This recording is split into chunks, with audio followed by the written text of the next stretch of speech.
Welcome back to A Faith That Will Not Fail. I'm Rustin. I'm Tammy. And I'm Mike Basil. Haha. Your last name, I like it. We're so glad that you're joining us on this journey. We are in week 6 as we look at wonder. And what does it mean for us to have wonder in this journey of life? And today is treasures in darkness. And so how do we find some wonder in the midst of the darkness? She opens with a quote by Barbara Brown Taylor, one of our... BBT? Yeah, we're all favorites of her in here. That says, we keep thinking that the problem is out there in the things that scare us. Dark nights, dark thoughts, dark guests, dark emotions. If we could just defend ourselves better against those things, we think, then surely we would feel more solid and secure. But of course, we are wrong about that.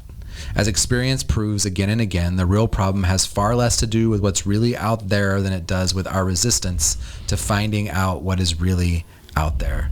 The suffering comes from our reluctance to learn to walk in the dark.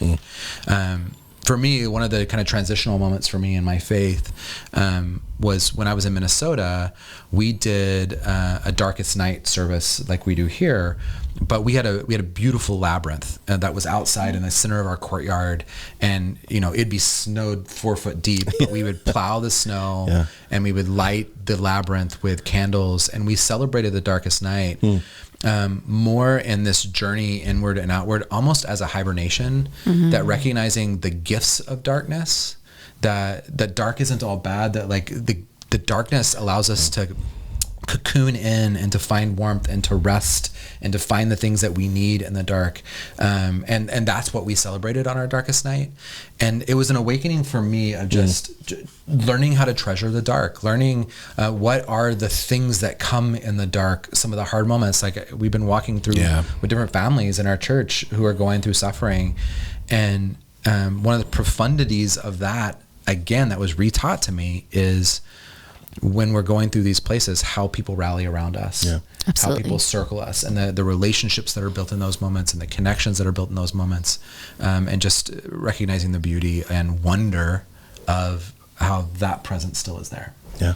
I mean, I've had someone ask me this question once about, would you go back and change any of the hard moments in your life? Would you alter those things? And I remember looking at them and just saying, as hard as they were, I wouldn't go back and change them because today they make me who I am, and it was in those dark moments, those hard moments where God became the loudest, he became the clearest, came the nearest to me.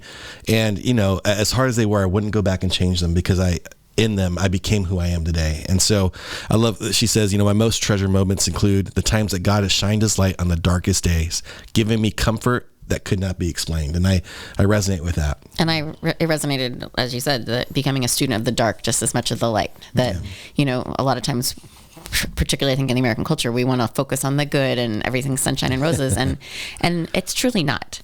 I love Kate Buller on her new book that just came out, like Have a Beautiful, Terrible Day. Yeah. Yes, we can have a beautiful, and it is sometimes terrible day. Yeah. And it can be both. And so how do we learn from the dark moments as well as the light moments?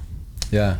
One of the things that we're doing right now here at St. Matthew is this connection with the Modern Elder Academy. And part of what we're talking about in MEA is how do we turn crisis to chrysalis?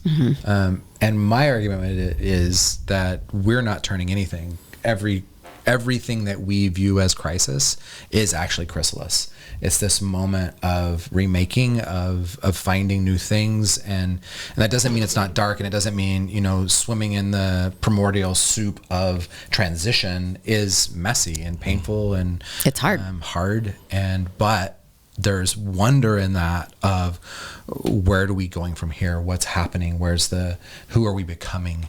And finding the wonder of the crisis as a chrysalis can be a thing that really shapes us. So, Mike, you want to do the 5-minute faith? Yeah. So I want you to do something a little different today. I want you to get into a place that's a little dark, turn off the lights, close the curtains, and just imagine God taking you by the hand and leading you. where is God taking you? Do you trust God in the midst of this? Yeah, Mike, I like where you're going with that, and just asking God to be present with you and to recognize and maybe take a step back and recognize that God has not caused the darkness.